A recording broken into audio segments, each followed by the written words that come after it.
이준석 의원님 어서 오세요. 네, 안녕하세요.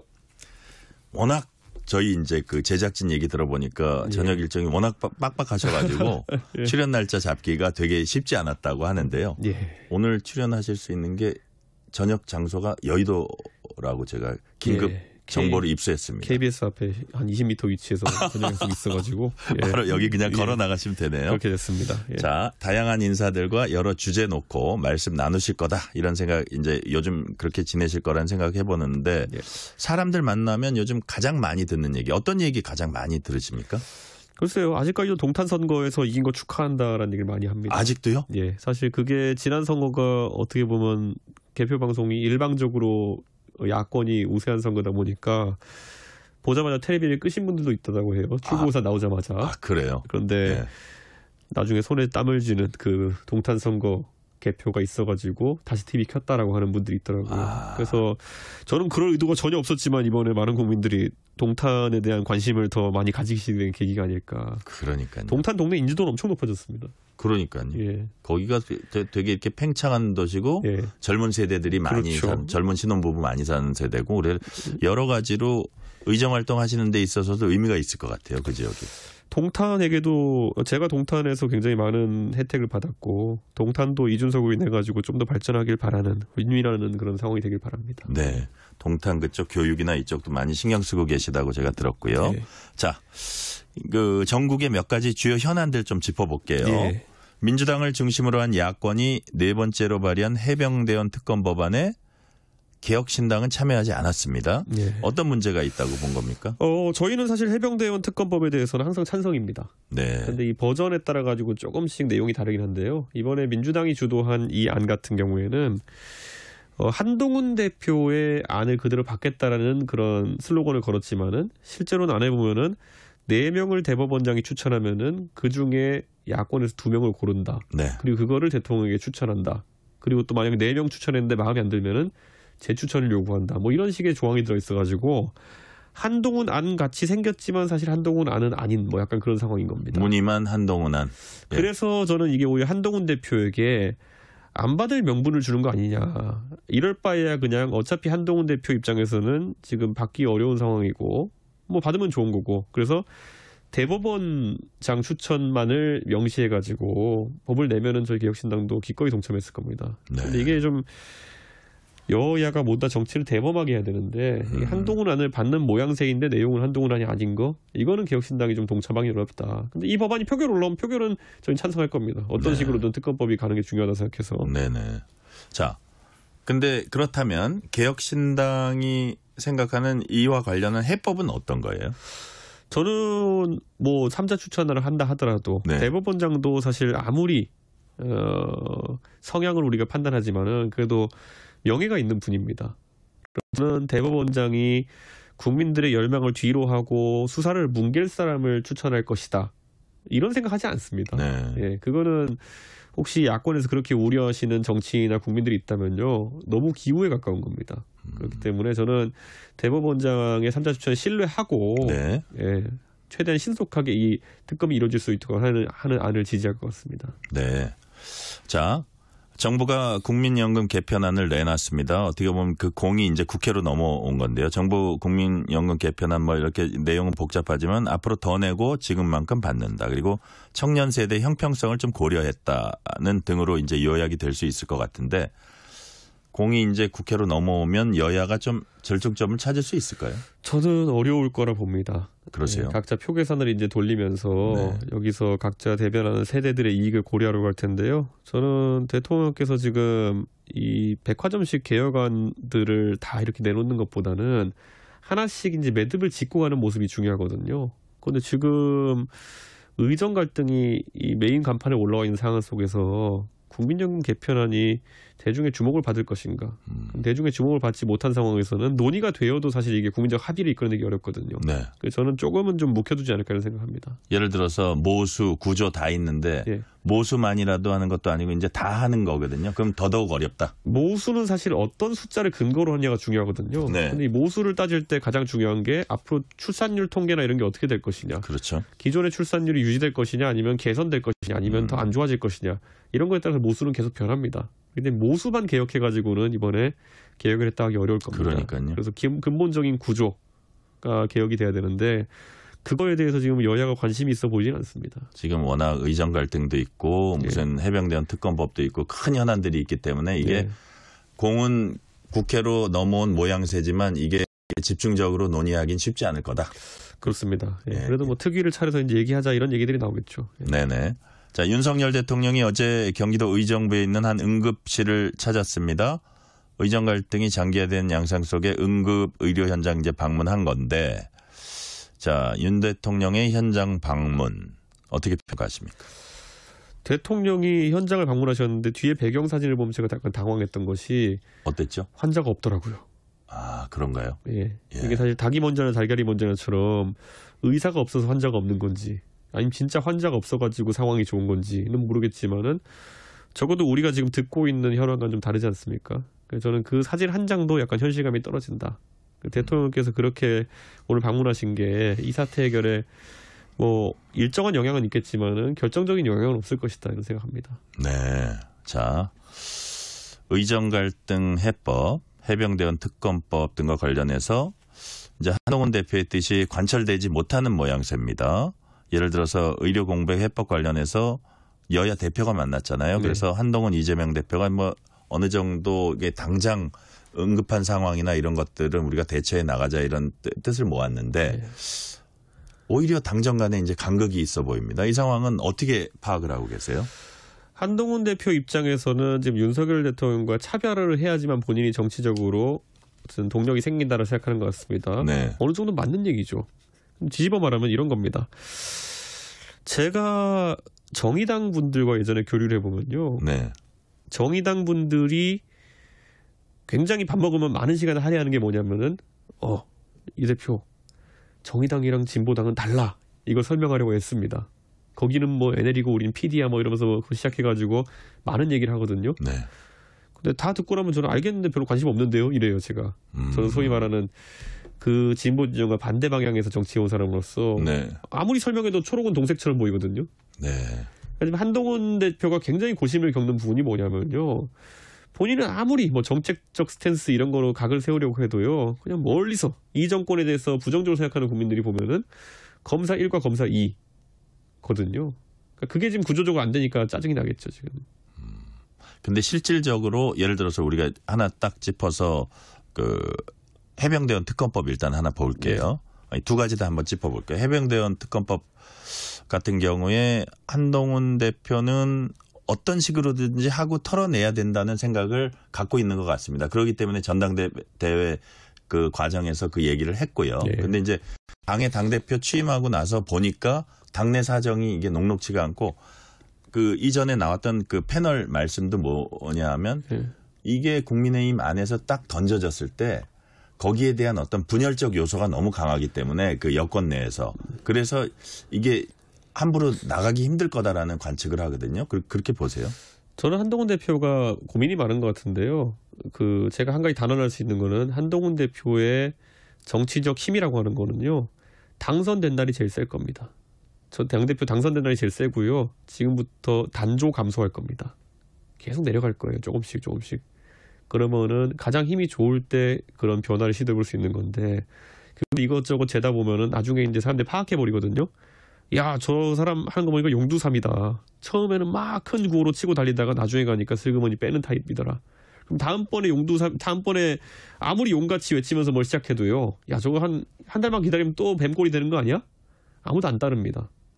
그래서 저는 이게 어느 정도는 한동훈 대표가 박력을 가지고 지금 만약에 한동훈 대표가 치고 나가잖아요. 그러면 안에 당의 구성원들이나 의원들은 양자택일을 강요받습니다. 한동훈 대표를 여기서 안 따르면 한동훈 대표가 정치적으로 죽을 테고 그게 당을 위해 옳냐 아니면 대통령이 좀 힘을 잃는 게 옳냐 이런 걸 따지거든요. 지금은 그 시험대 안 오르니까 그냥 다들 보면서 굳이 내가 왜 끼어들어 이러면서 그냥 관망하고 있는 거거든요. 근데 이건 한동훈 대표에게 불리한 시간입니다. 자, 그렇다면 의정 갈등 의료 공백 해법에 있어서도 마찬가지 논리가 적용된다. 그렇죠. 전 특검도 그렇고 그 의정 갈등도 그렇고 한동훈 대표가 조금이라도 차별화 해보려면 그래봤자 이제 제가 봤을 때는 멀리서 보시는 분들 입장에서는 검사 1, 검사 2인데요. 그나마 보수층과 중도층을 포함해 윤석열 대통령을 찍었던 사람들 정도의 범위 내에서는 야, 한동훈 대표 체제에서는 좀 뭐가 다르겠구나라는 기대감을 갖게 되는 거죠. 뭔가 차별화를 보이고 예.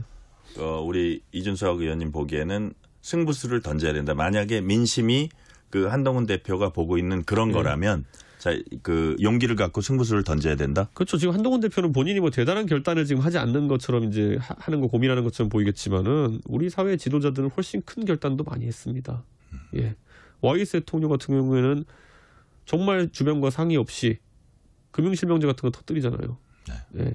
그런 게 사실 하나회 얼마나 전격적입니까? 네, 자고 일어나 보니까 군부청산도 하고 이런 게 때로는 전격성이 필요한 것인데 이거 다 재서 움직이다 보면은 결국에는 아무것도 안 하는 결론 날 겁니다. 자, 여기까지 그 당정 관계는 예. 말씀 듣고요. 김건희 여사가 예. 지난 총선 앞두고 여당 중진 인사에게 지역구 이동을 요청했다는 의혹 제기됐습니다.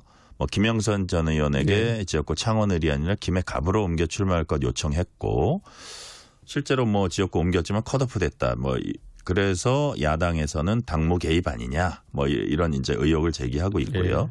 대통령실은 당초 컷오프 됐었고 결과적으로도 공천 안 됐는데 이게 무슨 아무런 영향도 안 미쳤는데 공천 개입이냐. 이렇게 반박을 했고요. 자, 이 사안 우리 이준석 의원님 조금 약간 내용 파악하고 계세요?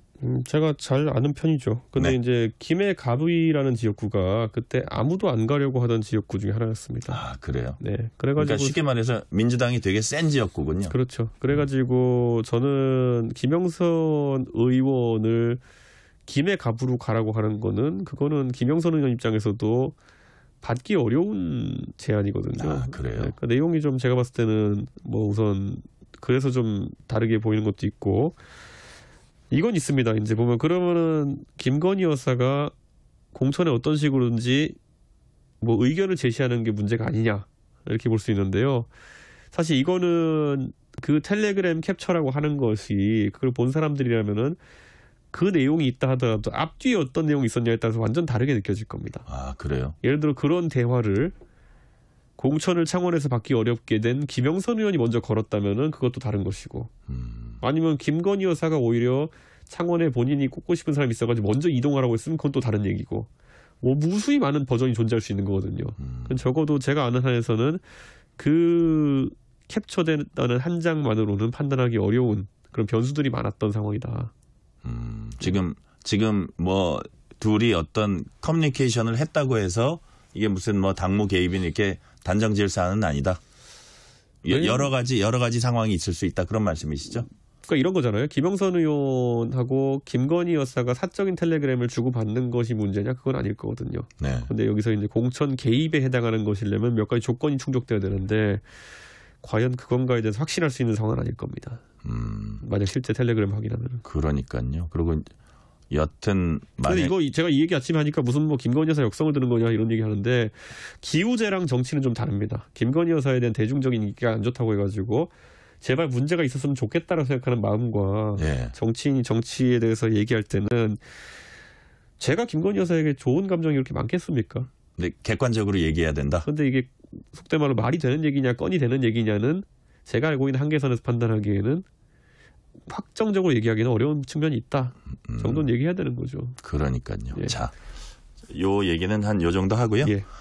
자, 이준석 의원님은 최근 논란이 된 딥페이크 성범죄 관련해서 과잉 규제를 우려했습니다. 어떤 면에서 과잉 규제라는 건가요? 예전에 엠번방 사태 다 기억하실 겁니다. 그때도 매개체가 텔레그램이었거든요. 네. 텔레그램에서 이런 성착취물이 유통되는 것을 막아야 된다. 그래서 막 요란하게 했는데 결국 마지막에는 결론이 어떻게 났냐면 텔레그램의 해외 사업자니까 막지 말고 카톡과 그다음에 인터넷 커뮤니티 사이트에다가 검열 서버를 설치하는 것으로 끝났어요. 아, 그럼 거기 정작 그 어떤 그 문제가 있는 대상은 건드리지도 못하고 전혀 딴 데로 이게 저 물길이 온 거예요? 그렇죠. 그래서 제가 이진숙 방통위원장 청문회 때도 이걸 물어봤는데요. 실제 N번방 사태 때 그 성착취물이 유통됐던 건 텔레그램인데 결국 카카오톡이라는 국내 서비스. 결국에는 그러니까 정부에서 규제하기 쉬운 국내 서비스인 카카오톡과 인터넷 커뮤니티 사이트들에 검열 서버를 의무화한 겁니다. 법이 통과된 거예요. N번방 방지법이라는 게 내용 찾아보시면 그거예요.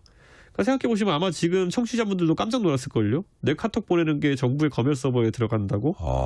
근데 카카오톡 개인 채팅방은 아니고 오픈 네. 채팅방에 소통되는 이미지나 영상 같은 경우에는 다 검열 서버에 들어갑니다. 그리고 인터넷 커뮤니티 사이트에 올리는 사진이나 이미지들도 영상 같은 것들도 검열 서버에 들어갑니다. 네. 그래서 보면은 이런 겁니다. 예를 들어 인터넷에 경험담이 많이 올라와요. 뭐냐면 그 나체 사진이 아니라 복숭아를 올렸는데 나체 사진이라고 판단돼가지고 업로드가 안 됐다. 검열돼가지고. 아 그런 경우도 있어요. 네, 실제로 그런 사례가 많이 보고됐거든요. 네네. 아니 뭐 개구리 사진을 올렸는데 그게 갑자기 무슨 이유인지 모르겠지만은 검열돼가지고 뭐가 안 올라갔다. 근데 이게 실제로 지금 적용돼 있는 법이거든요. 근데 마찬가지로 텔레그램으로 처음에 시작해가지고 결국에는 갑자기 카톡을 규제해버리고 그럼 카톡은 오히려 검열이 되니까 더 국내 서비스에 대한 수요가 줄어들게 되고 범죄자들은 텔레그램에서 계속 활개치고 이런 게 바로 아픈 거는 머리인데 다리를 긁는 그런 상황인 거죠. 이거 비슷하네요. 보이스피싱 수사하다 보면 네.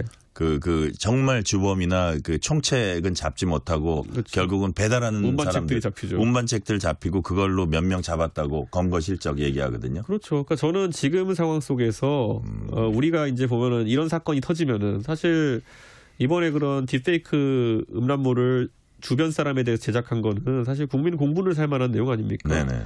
그러다 보니까 이러면 정치인들이 와서 그냥 아무 말이나 센 말하는 경쟁을 해요. 네, 다 엄벌하자 하고 말하는데 방법론이 없어요. 그러니까 당장 일례로 텔레그램 서비스는 해외 서비스인데 어떻게 잡을 거냐. 지금 뭐 보면 뭐 방심위가 이메일을 주고받았다고 하는데 그거는 삭제 요청을 받는 거고요. 예를 들어 그런 잘못된 일을 한 사람의 인적 정보를 제공하는 것도 다른 문제거든요. 그렇게 안 할 거라는 거죠. 텔레그램은. 네. 그러면은 또 공허하게 말잔치만 한 다음에 아무 변화도 없이 또 카카오톡이나 이런 국내 서비스만 규제하는 방향을 갈 겁니다. 네. 자, 여성을 대상화하는 범죄 심각성과 재발 방지 시급성은 이제 이준석 의원님도 당연히 이제 네. 공감하실 텐데 또 일각에선 이 문제를 젠더 갈등 관점으로 해석하는 시각이 있어요. 아, 이준석 의원님은 혹시 이 둘 중에 하나를 고르라면 남성 편 아닌가 뭐 이렇게 주장하는 분들도 있나 봐요. 이런 문제가 터질 때마다 네. 저는 대한민국에 보면은 그 여성계 운동하시는 분들이 무슨 범죄가 등장하면은 확 이렇게 막 와글와글 하면서 숫자를 부풀리고 이런 걸 많이 해요. 네. 이번에도 기사 보셨을 겁니다. 텔레그램에 무슨 뭐 이런 딥페이크 그런 음란물을 제작하는 사람이 62만 명 있다. 네. 처음에 뭐 22만 명짜리 방이 하나 있었고 40만 그거 보고 막 기사가 어떻게 다 보도됐냐면요. 대한민국에 그런 걸 즐기고 제작하는 사람이 62만 명 있다 이런 식으로 나왔어요. 네. 근데 제가 사실관계를 체크해줬죠. 그 방은 해외 개발자가 개발한 방이고 18개 언어로 서비스되고 있다. 그 말인즉슨 그 서비스를 이용한 사람의 대부분은 해외 사람들이다. 네. 한국인이 아니다. 그러면 이게 다른 거죠. 누구는 그럼 뭐 숫자가 중요한 이런 식이었는데요. 지금 서울시 영등포구 여의도동에 위험한 사람이 10,000명 돌아다니고 있다랑 10명 돌아다니고 있다는 체감의 차이가 다르거든. 치안 네. 상태에 대해 가지고. 네. 근데 그걸 이번에 62만 명이라고 뻥튀기 해가지고 이제 기사 내다가 이준석이 실제 인구 비례로 따져보면은 뭐 그냥 추산을 가볍게 보면은 뭐 더 클 수도 적을 수 있겠지만 760명 정도 나오는데요. 그랬더니 이제는 갑자기 숫자가 뭐가 중요하냐 이런 식으로 나와요. 그러니까 저는 이거는 계속 봐야 되는 게 네.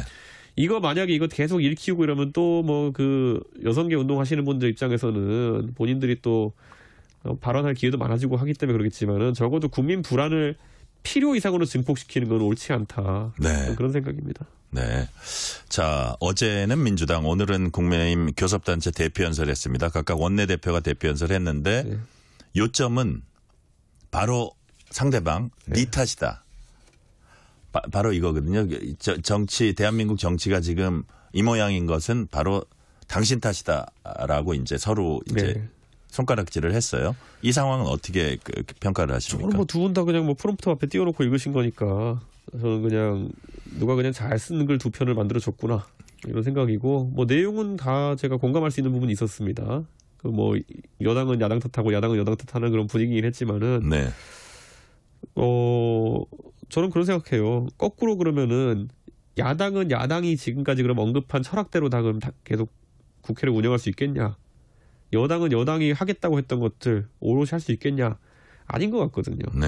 예, 지금 뭐 여당도 야당도 경제를 활성화시키기 위해서 이거 하겠다 저거 하겠다 하지만은 제가 봤을 땐 약간은 좀 실천 가능성이 적은 것들을 열거 있었어요. 저는 그래서 크게 뭔가 이렇게 남을 만한 연설들은 아니었다. 그렇게 보시는 거군요. 예. 이제 개혁신당도 비교섭단체 연설 이제 하죠? 예. 예. 거기선 어떤 것이 주제가 될까요? 천하람 원내대표가 준비했죠. 천하람 원내대표. 국회에 들어갈 수 있는 사람이어야 되니까요. 천하람 원내대표가 뭐 하는지 아직까지 못 들어봤습니다. 그러시군요. 예. 자, 이번에 이제 개혁신당이 22대 국회 들어서 이제 한 100일 지났으니까 발의한 법안들이 있을 겁니다. 네. 그냥 한두 가지만 꼭 이거는 참 유용한 거다 소개를 좀 해주세요. 저 개인으로서는 우선 외국인 노동자 중에 숙련 노동자들의 근무 가능 일수를 좀 늘리는 법안. 네. 이게 사실 인력난이 이제 가중화 되고 있거든요. 숙련 외국인 노동자 같은 경우에는 이미 어느 정도 실력을 인정받고 그리고 거의 뭐 중소기업 중에서 인원이 적은 곳에서는 그런 숙련 외국인 노동자가 기존과도 같은 존재거든요. 그럼 조금 더 근무를 또 오래 할 수 있게 하는 법안 이런 것들은 실제 중소기업을 운영하시는 분들이 많이 요청했던 거고 그래서 발의하게 되었고 그 외에도 우리가 천하람 대표도 선거법 관련해가지고 광역단체장의 결선투표제를 도입하자. 그런 얘기를 했는데 사실 그에 대해서는 비교섭단체 정당들이 전부 다 동의를 해주는 편이라 가지고 저희가 발의를 하는 거고 저 같은 경우에는 선거운동 캠페인을 좀 젊은 사람들이 할 수 있게 쉽게 좀 하자라는 취지에서 선거 비용이 지금 15% 10% 이렇게 보전받는데 그걸 좀 줄이자는 취지의 법안도 했고 선거운동 방식도 좀 디지털 플랫폼에서 많이 할 수 있도록 하자라는 취지의 법안 내고 활발하게 하고 있습니다. 네네. 자, 0184님이 이런 문자 주셨습니다. 대답하셔야 됩니다. 언제나 열정이 넘치는 이준석 대표님. 롤 모델이 누굽니까? 저는 정치적으로는 제가 2004년도에 미국에 있을 때 오바마가 정치하는 거 보면서 어떻게 저렇게 말 한마디로 희망을 줄 수 있는 정치인이 됐을까라는 생각했었거든요. 오바마의 정책적인 방향에 동의한다라기보다는 그런 어떤 정치, 사람들에게 희망을 줄 수 있는 정치하고 싶습니다. 네. 바락 오바마 말씀하셨고요. 자, 지금 개인 정치인으로서는 우리 이준석 의원님이 파급력도 많고 인지도도 높고 이제 활동도 되게 활발하신데 이 개혁신당의 존재감은 과연 이게 나아질 수 있을까? 이런 의구심을 많이 갖고 있어요. 그런 부분에 좀 고민하고 계세요? 뭐 처음에는 개혁신당이 과연 의석을 낼 수 있을까에 대해서 의구심이 있는 부분도 있었는데요. 이번에 어쨌든 저희는 제도대로 정상적으로 선거를 치러가지고 개혁신당만 유일하게 지역구와 비례대표 당선자를 동시에 낸 정당입니다. 그런 것들 저희는 정치 정도를 걸으면서 하려고 합니다. 그래서 이 노력이 빛을 보길 바라는 거고요. 저희는 고생길을 각오하고 왔습니다. 그래서 국민 여러분께서 사실 정치 매번 욕하시면서 새로운 시도를 하는 사람들 찾으신다면은 개혁신당이 선명한 대안이 되지 않을까 그런 생각합니다. 의미 있는 첫 걸음을 떼기 때문에 그 앞으로 좀 인내심 있게 지켜봐 주시라 이런 말씀이시고요. 시간은 사실 다 됐는데 딱 한 말씀으로 끝들이 연말까지 초선 의원이고 이제 첫 의정 생활 하시는데 이것만큼은 꼭 이루겠다 생각하고 계신 거 짤막하게 한 말씀을 해주세요. 적어도 제가 이제 국회에서 상임위 질의나 이런 거 하면서 제가 언성 높이지 않고 그래도 조목조목 그 대상자한테 물어보면서 다른 의정 활동 문화를 보여주려고 하는데요. 제가 그 초심을 잃지 않았으면 좋겠습니다. 차분히 국민들이 바라는 점을 질문할 수 있는 그런 의정 활동에 나가겠습니다. 제가 그러고 나니까 생각이 나는 게 이진숙 그 후보자 거기에서 정책 질의를 많이 하시더라고요. 중요하죠. 왜냐하면 이게 정쟁 속에서 생산적이지 않은 의정 활동 하는 건 저는 의미가 없다 생각합니다. 오늘은 여기까지 말씀 듣겠습니다.